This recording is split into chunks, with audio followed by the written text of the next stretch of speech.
প্রিয় ভাই ও বোনেরা, আসসালামু আলাইকুম। কেমন আছেন আপনারা? আশা করি আল্লাহর রহমতে ভালো আছেন। আমিও আলহামদুলিল্লাহ ভালো আছি। দেখুন, এগুলো আমাদের দেশ থেকে আমার বাবা এখনই নিয়ে এসেছে, তাই আপনাদের সাথে শেয়ার করছি। এই দেখুন, বাচ্চাদের জন্য এগুলো নিয়ে এসেছে। আমার মেয়ের জন্য মেহেদি, সাবান, তারপর নিয়ে এসেছে দেশ থেকে দুধ এনেছি।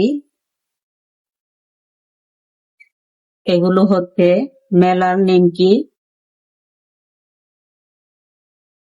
এটা আমার খুব পছন্দ, তাই আমার বাবা এটা নিয়ে এসেছে। দেখুন, আমার মেয়ের জন্য তেল নিয়ে এসেছে।